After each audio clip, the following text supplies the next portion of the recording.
सर्वेभ्यो नमः। देववाणी संस्कृतम YouTube channel में आप सभी पाठकों का हार्दिक अभिनंदन है। मित्रों, हितोपदेश नाम की इस पुस्तक को हम पढ़ रहे हैं और आज हम इसकी 18वीं कक्षा को पढ़ेंगे।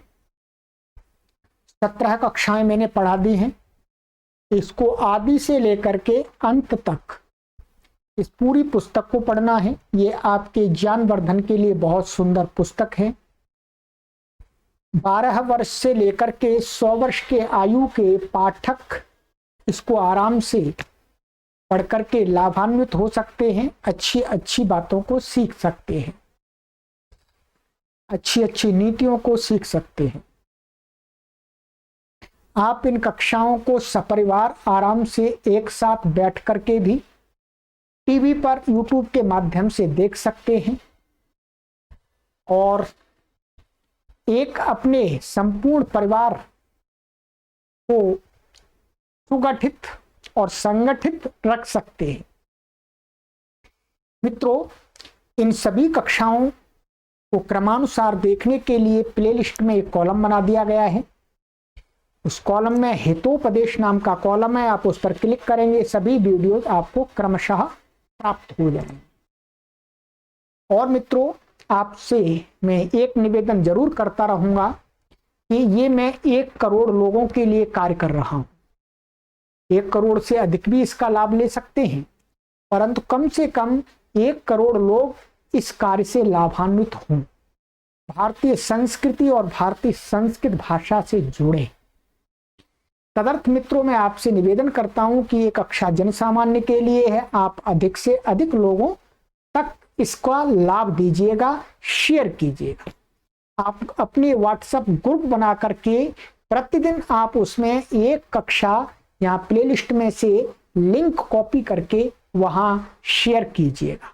जितने भी पाठक हैं, ये परोपकार के लिए आप अपने सर्कल का एक व्हाट्सएप ग्रुप बना लीजिएगा हितोपदेश नाम का, और उसमें यहां से प्रतिदिन एक कक्षा अथवा सप्ताह में 4 कक्षाएं 4 दिन निश्चित कर लीजिएगा। उस दिन आप उसमें लिंक शेयर करते रहिएगा।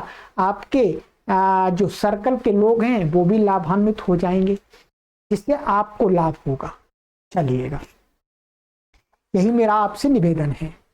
और प्रत्येक कक्षा को मेरे प्रत्येक पाठक लाइक अवश्य किया करें। लाइक करने से मित्रों संस्कृत की महत्ता बढ़ती है। मेरा कुछ नहीं बढ़ता है। कोई भी देखता है कि संस्कृत भाषा के प्रचार प्रसार करने वाली वीडियो पर इतने लाइक, अच्छा जी चलो हम भी देखते हैं। तो तदर्थ संस्कृत भाषा के प्रमोशन में ये बहुत बड़ा एक पहलू है। प्रत्येक पाठक बिना कहे हुए प्रत्येक वीडियो को लाइक अवश्य किया करें। चलिएगा मित्रों, गत कक्षा में मैं आपको पढ़ा रहा था कि जो चित्रगीत नाम का कबूतर था, जब वो फंस गए थे, अब उसको चित्रगीत ने कहा भाई अभी इसके कारण फंस गए, इसको उलाहना नहीं देना चाहिए, इसकी निंदा नहीं करनी चाहिए। अब ऐसा करो, यहां से बचने का उपाय सोचो। तो उसने यही कहा था कि चलो अब बहस करने का ये समय नहीं है। अब क्या करना है, अब सभी एक साथ मिलकर के इस जाल को लेकर के उड़ चलते हैं। यही कहा था। इदानीम अपि एवं क्रियताम सर्वैरेक चित्ती भूय जालमादाय उड्डीयताम। सभी लोग एक मन से एक साथ शक्ति लगा करके इस जाल को लेकर के उड़ चले। ठीक है। अब उसके बाद वो कहता है कि हम इस जाल को लेकर के उड़ सकते हैं। उनको अपने साथियों को समझाना चाहता है कि आपको घबराने की जरूरत नहीं है, आराम से इस जाल को हम आराम से लेकर के सभी मिलकर के आकाश में उड़ करके ले जाएंगे, पहेलियां देखता रह जाएगा। तो उसके लिए वो उपदेश कर रहा है चित्रगीत अपने कबूतरों को। क्या कहता है इस श्लोक के माध्यम से? कहता है कि यतः, क्योंकि कहा भी गया है। क्या कहा गया है? अल्पानामपि वस्तूनां संहति कार्य साधिका त्रिणैर्गुणत्वमापन्नैर्बध्यन्ते मत्तदन्तिनः। कि भाई सुनो, शास्त्रों में ऐसा कहा है कि अल्पानाम अपि वस्तूनाम संहति ही कार्य साधिका। छोटी छोटी वस्तुएं, छोटे छोटे लोग, छोटे छोटे प्राणी, माने छोटे छोटे का अर्थ निर्बल। यदि अल्पानाम माने वस्तुनाम माने अल्प शक्तिशाली माने निर्बल कमजोर वाली जो वस्तुएं हैं, जब वो क्या है संहति माने उनका जो संगठन, ठीक है, उनका जो संगठन, संगठन माने उनका जो समूह, वो क्या है कार्य साधिका, अपने कार्यों को सिद्ध कर लेती है। जब कमजोर निर्बल प्राणी इकट्ठे हो जाते हैं तो वो उनकी इकट्ठी हुई शक्ति है, जो संगठित शक्ति है, वो उनके कार्यों की साधिका हो जाती है, उनके कार्यों को सिद्ध कर देती है। और वो अलग अलग रहेंगे तो कोई कार्य नहीं होगा। क्योंकि एक उदाहरण देते हैं, प्रणैर्गुणत्वमापन्नैर्बध्यन्ते मत्तदन्तिनः, कि जो तृण होते हैं, तिनके होते हैं, तिनके होते हैं, वो क्या है तृणैः आपन्नैः गुणत्वम्। जब जो तिनके होते हैं, मूंज होती है और ये तिनके छोटे छोटे होते हैं, उनकी जब रस्सी बट लेते हैं, रस्सी बना लेते हैं, रस्सी माने रस्सी तो आप जानते हैं सभी लोग। तो जब उसके तिनकों को मिलाकर के ऐसे करके उनको ऐसे करके उनकी रस्सी बन जाती है, तो कहते हैं वो तिनके जब गुणत्व आपन्न नहीं माने रस्सी को प्राप्त हुए, क्या है उनके द्वारा क्या होता है मत्तदन्तिनः बध्यन्ते, माने मत्त माने मदमस्त माने पागल हाथी भी उन तिनकों की बनी हुई रस्सियों से बांधे जाते हैं, रोके जाते हैं। और एक तिनका कुछ भी नहीं करेगा, एक तिनका कोई भी तोड़ देगा उसको। परंतु वो तिनके जब इकट्ठे हो जाते हैं तो क्या बड़े बड़े बलवान पागल मत हाथियों को भी उन रस्सियों से बांध करके अपने वश में किया जाता है। बहुत सुंदर उदाहरण दिया मित्र। हमेशा इस बात का ध्यान रखना चाहिए। कभी भी ये मत सोचिएगा कि हम निर्बल हैं, नहीं, हम निर्बल हैं, परंतु हम जितने भी हैं उतने हम यदि संगठित हो जाएंगे, मैं संगठित माने हिंदी में संगठित बोलते हैं, तो संगठित हो जाएंगे तो हमारी शक्ति 1000 गुनी बढ़ जाएगी। हमारी समूह की शक्ति, जब समूह की शक्ति बढ़ती है तो उसके अंदर जो व्यक्ति होते हैं, जो यूनिट होती है, उसकी शक्ति कई गुनी बढ़ जाती है। उससे कोई छेड़खानी नहीं करना चाहता, उससे डरते हैं। उदाहरण बहुत अच्छा दिया कि तिनका होता है, तिनका कुछ भी नहीं कर सकता, परंतु जब वही तिनके रस्सी के रूप में आ जाते हैं इकट्ठे होकर के, तो क्या है मत हाथियों को भी बांध लेते हैं, इतनी शक्ति बढ़ जाती है। तो हमेशा क्या करना चाहिए, हमें जितने भी हैं संगठित माने संगठित होकर के रहना चाहिए। और क्या कहते हैं, संहति श्रेयसी पुंसाम स्वाकुलैरल्पकैरपि तुषेणापि परित्यक्ता न प्ररोहन्ति तंडुलाः। क्या कहते हैं मित्रों कि स्वाकुलैः अल्पकैः अपि, ठीक है, माने अपने कुल वाले, माने अपने कुल वाले माने अपने समाज वाले या जिस भी आप विचार वाले लोग हैं, वो क्या है स्वकुलैः अल्पकैः माने कमजोर लोगों के द्वारा भी क्या होता है पुंसाम संहति श्रेष्ठी, माने मनुष्यों की जो संगठनता, जो संगठिता, ठीक है, जो इकट्ठा होना, एकत्रीकरण, वो क्या होता है श्रेयसी माने कल्याणकारी होता है उन लोगों के लिए। चाहे बेशक निर्बल हैं, दुर्बल हैं, परंतु वो इकट्ठे हैं तो बस उनका कल्याण है। क्योंकि तुषेण परित्यक्ता न प्ररोहंति तंडुला। उदाहरण देते हैं लोक में कि जो चावल होता है, चावल के ऊपर उसका वो धान का होता है, धान माने उसको बोलते हैं तुष, छिलका बेशक कमजोर होता है और अंदर चावल होता है मजबूत होता है, परंतु जब चावल अपने कमजोर भाई छिलके को अपने से दूर कर देता है तो फिर चावल के पौधा नहीं बनता है, चावल उगता नहीं है। जब तक उसके ऊपर चावल का वो कमजोर भाई चढ़ा हुआ रहता है, देखो जो छिलका तुष, तो वो जमीन में बोते ही वृक्ष का रूप धारण कर लेता है और कई उस पर धाना आ जाते हैं। बहुत अच्छा उदाहरण दिया कि तुषेणापि परित्यक्ता, माने तुष से रहित जो तंडुल होते हैं, न प्ररोहंती, वो खेत में बोने से उगते नहीं है। कौन से उगते हैं? जिनके ऊपर छिलका होता है। इसी प्रकार से चाहे बेशक अपने वर्ग के कमजोर लोग हैं, उनको अपने साथ में रखने से ही अपनी शक्ति बढ़ती है, अपनी सुरक्षा होती है, हम संपन्न और यश और प्रतिष्ठा को प्राप्त होते हैं। मित्र, ये बहुत अच्छा उदाहरण दिया। चलिएगा आगे क्या कहते हैं, इति विचिन्त्य पक्षिणः सर्वे जालमादायोत्पतिताः। इति माने ऐसा, उसकी बात को सुन करके, चित्रग्रीव की बात को सुन करके, विचिंत माने सोच करके, पक्षिणः सर्वे, सर्वे पक्ष, सभी पक्षी, सभी कबूतर, जालम जाल को, आदाय माने लेकर के, उत्पतिता माने उड़ गए। एक साथ शक्ति लगाई, फड़फड़ फड़फड़ फड़फड़ और उड़ते चले गए जालों को लेकर के ऊपर। ठीक है, चलिएगा।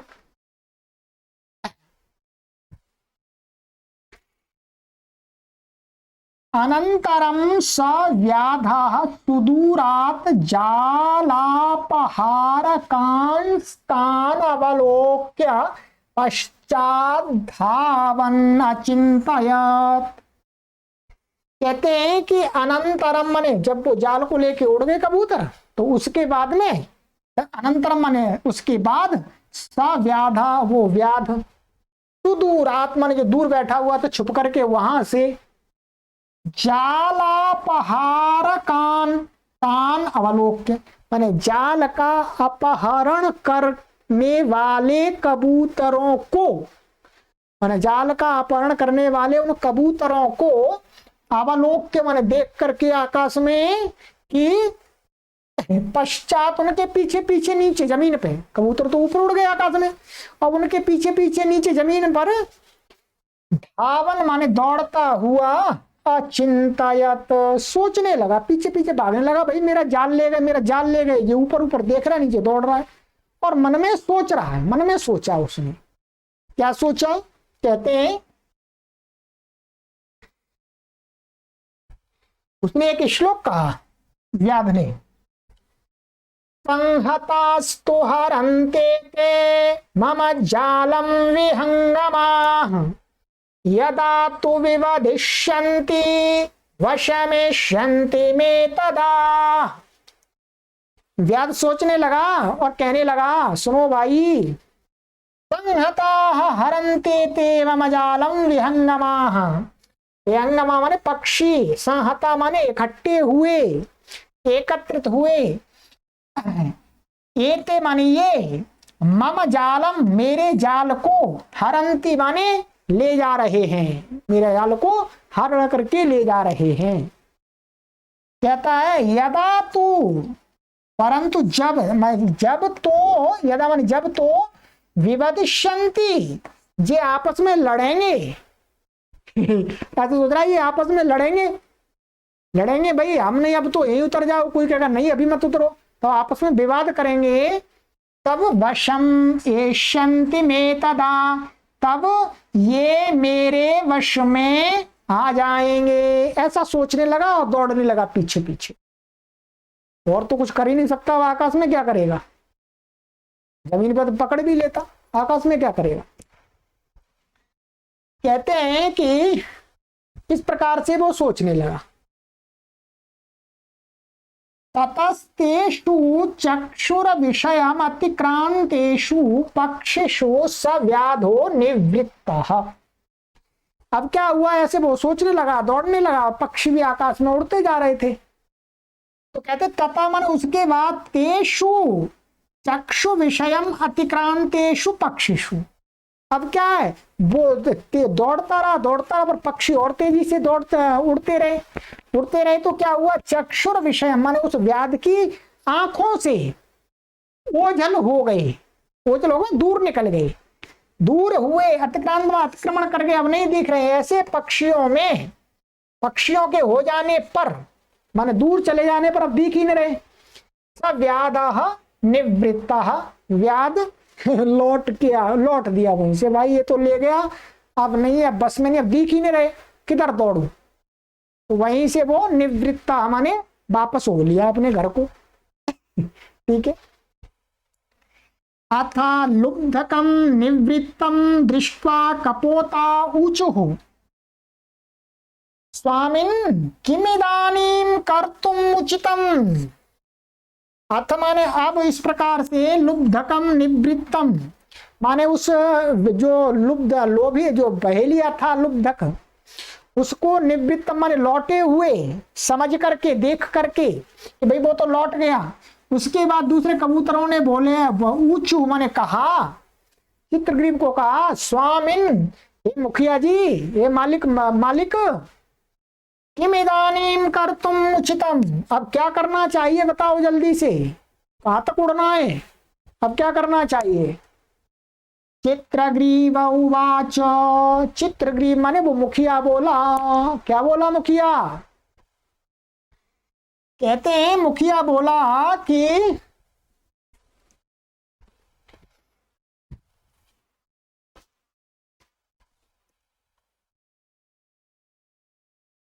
माता मित्रं पिता चैति स्वभावात् त्रितयं हितं कारणतश्चान्ये भवन्ति हितबुद्धयः।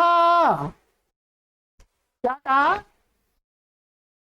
कि सुनो कबूतरों, माता मित्र और पिता च माने और पिता, इति माने ये तीन, कौन कौन, माता मित्र और पिता, ये तीन संसार में स्वभावात त्रितयम हितम माने ये जो तीन की जोड़ी है, तीन का जो समूह है, तीन जो लोग हैं, स्वभाव से ही माने इनका जो स्वभाव होता है वो कैसा होता है, हितकारी होता है। स्वभाव से ये अपने माने माता अपने पुत्र अपनी संतान का, पिता अपनी संतान का, मित्र अपने मित्र का, ये स्वभाव से ही अंदर से हित चाहते हैं, अहित नहीं चाहते, हित चाहते हैं। और कार्य कारणतः च अन्ये भवन्ति हितबुद्धयः। और कार्य कारण माने, कार्य कारण का मतलब हो गया स्वार्थ से कुछ मिलेगा तो ठीक है, ठीक है, कोई प्रयोजन सिद्ध होगा तो ठीक है। इस बार इन चीजों को देख करके क्या होता है, अन्य लोग, इनके अलावा दूसरे लोग होते हैं, वो हितबुद्धय माने हित चाहने वाले होते हैं। माने इनके अलावा जो दूसरे लोग हैं वो यदि हमारा हित चाहते हैं तो उनका कोई स्वार्थ है तभी चाहते हैं, वैसे नहीं चाहता कोई भी हित। ये कबूतर ने कहा, वो चित्रग्रीव ने कहा, ठीक है। तो इसलिए कहते हैं कि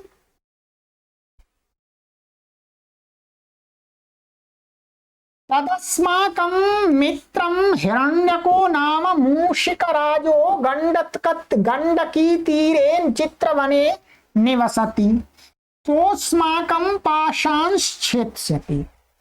इसलिए मुझे ध्यान आ गया कि यही आसपास में कि तद इसलिए अस्माकं माने हमारा मित्र एक हिरण्यक नाम का मूषिक राजा माने चूहों का राजा, ठीक है, चूहों का राजा गंडकी तीरे, गंडकी नगरी है उसके तीर पर चित्रवन नाम का जो जंगल है उसमें निवसति माने रहता है, सह अस्माकम वह हमारे पासों को माने जो ये हम इसमें फंस गए हैं जाल के पासों में, उनको छेदस्यति माने काट देगा, और दांत से काट देगा चूहा। ठीक है, बहुत प्रसिद्ध कहानी है। इत्यालोच्य सर्वे हिरण्यक विवरम समीपम गताः। इत्यालोच्य माने उसकी बात को सुन करके विचार करके, सर्वे माने सभी कबूतर, हिरण्यक विवरम, विवर समीपम, हिरण्यक नाम का जो ये चूहा था उसके विवर, विवर का अर्थ होता है बिल, बिल माने चूहा बिल में रहता है, तो उसके बिल के समीपम गता माने समीप में पहुंच गए भाई, चलो अपने मित्र के पास में, उसी के पास में, ये काट देगा। ठीक है, कहते हैं कि हिरण्यकश्च सर्वदा पाय संख्या शतद्वारम विवरम कृत्वा निवसति। और जो हिरण्यक था वो जो चूहा था, मूसकों का, चूहों का राजा, कहते हैं हिरण्यक और च माने और, हिरण्यक वह सर्वदा माने हमेशा, अपाय संख्या माने अपाय संख्या का अर्थ है विपत्ति के डर से, पता नहीं विपत्ति कब आ जाए, कौन जंगली प्राणी आ जाए, कौन कब आ जाए, क्या उसके भय से, शतद्वारम विवरम, शतद्वारम माने अपना जो बिल था उसमें 100 तरफ से छेद किए हुए थे, इधर से कोई सांप आदि आ जाए तो उधर से निकल जाए, इधर से आ जाए उधर से निकल जाए, अपने बिल के 100 द्वार बनाए हुए थे उसने। ठीक है, बुद्धिमान तो था ही वो। तो शतद्वारम विवरम कृत्वा निवसति माने 100, अपने बिल में 100 द्वार करके वो रहता था। कहते हैं उसी श्लोक में कहा, अनागत भयम दृष्ट्वा नीति शास्त्र विशारदः अवसन्मूषिकस्तत्र वृद्धा शतमुखे बिले।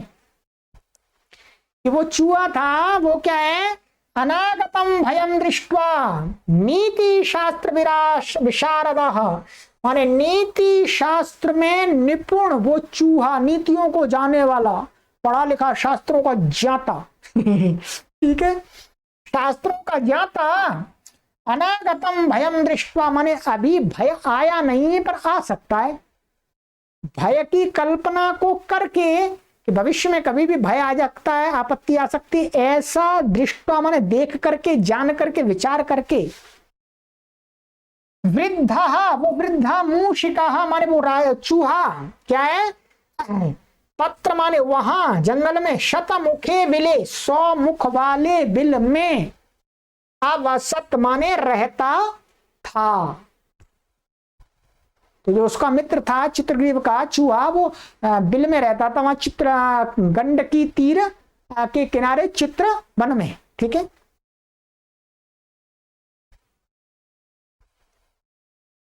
चलिएगा, तो आज की कक्षा में इतना ही पढ़ेंगे। अब आगे की फिर वही बात चलेगी, अभी लंबी चल रही है। ठीक है, क्योंकि अधिक बड़ी कक्षा को हमारे पाठक पसंद नहीं कर पाते हैं, तो 20-25 मिनट, क्योंकि ये पुस्तक तो देखो लंबी चलेगी, इसकी कम से कम 250-300 कक्षाएं बनेंगी। तो कोई बात नहीं, हम 20-25 मिनट का ऐसे ही चलते रहेंगे, ऐसे ही। ठीक है, तो आप देखते रहिएगा, इसमें अच्छे अच्छे श्लोक आते हैं, अच्छी अच्छी बातें आती हैं। तो अब वो वहां पर जो कबूतर हैं वो उसके पास में पहुंच गए हैं, तो अब चूहे को बुलाएंगे, वो आगे की कथा, आगे की कक्षा में देखेंगे। चूहे को बुलाएंगे तो चूहा निकल के आएगा, कैसे निकल के आएगा, क्या पूछेगा, वो आगे की कक्षा में देखेंगे। ठीक है, चलिएगा मित्रों, लाइक करना मत भूलिएगा, अवश्य लाइक कीजिएगा, और अपने मित्रों को भी इस कक्षा से जोड़िएगा, उनको भी नीतिवान बनाइएगा, उनको भी संस्कारी बनाइएगा, अपने पुत्र और पुत्रियों को पढ़ाइएगा इस कक्षा को। और आप यदि भारत में रहते हैं, आपके सगे संबंधी विदेशों में रहते हैं, उनको भी इस कक्षा से जोड़ दीजिएगा। मैं तो यही कहता हूं, मेरा अपना कोई ऐसा स्वार्थ नहीं है, मैं केवल परोपकार की दृष्टि से कार्य कर रहा हूं। सर्वेभ्यो नमः।